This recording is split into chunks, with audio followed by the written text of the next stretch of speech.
Your kids are not going to be Major League Baseball players. Your kids may not even get a scholarship to college by playing baseball. Your kids may not make the all-star team.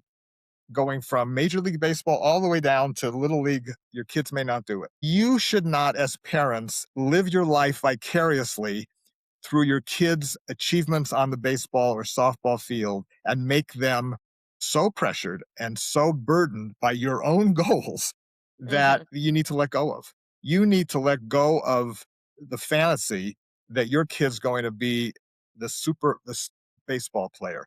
And then you and your kids will enjoy the game much more. You go out there and you play your heart out, but you're not going to play Major League Baseball, and it shouldn't come home to your dinner table where you're still miserable and blaming your kid for the pop fly that he dropped. So true. And I hope a lot of parents listening can take that information and suggestions from you, because I think a lot of people do kind of forget that it's youth sports. It's not the major leagues, and maybe they'll make it there one day, but probably not. So let's just let them be kids, which is the most important thing. So Ken, last question of the evening. If you could speak directly to a young adult who feels behind or unsure of themselves, what would you want them to hear? Well, I do a lot of that, Sam. Just in my walks of it, we're counting college students as young adults, and Mhm. it's the old Saturday Night Live, Stuart Smalley, Al Franken. Like I'm good enough, I'm smart enough, and doggone it, people like me. It was a laugh Mhm. line, but there's so much truth to that, right? Like people need pep talks, and Mhm. I think as adults, we have the gravitas, the seriousness to convey that to these young people and to let them know that they are loved, that they are appreciated, and that they can make it and they have the tools to make it, because there's so much negativity in this world, especially for young people, so much judgment and rush to judgment Mhm. because of social media in part. I just think that's the kind of infusion they need. Yeah.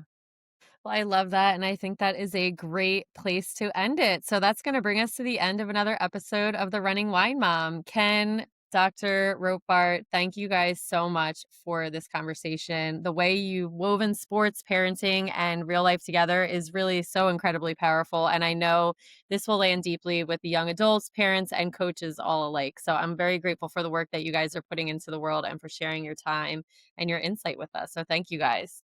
Thank you, Sam. Thank you, Sam. It's great to meet you. Yes, you as well. So, thank you so much to the listeners for spending time with us today on The Running Wine Mom. Don't forget to subscribe, leave a review, and share this episode with someone who needs to hear it. You can follow me on Instagram at The Running Wine Mom _ and Ken and Harley. Where can the listeners find you? Kim? Harley?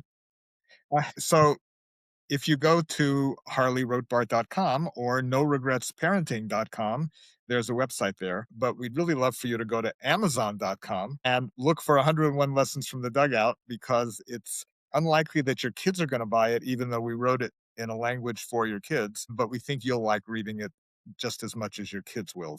Amazon.com, 101 Lessons from the Dugout. For I sure. will link I'm that. also I'm on Twitter or X, whatever you want to call it. And nowadays I'm mostly promoting this book. So there you go. Awesome. What's your handle on? Just at Ken Davidoff. Okay, perfect. And I'm a I will OG. link. You're the OG. Yeah, I love it. I will link all of that for you guys. And congratulations again. Your book comes out on February 5th, and this episode will air right after it. So I am excited for it to launch and for all of your success.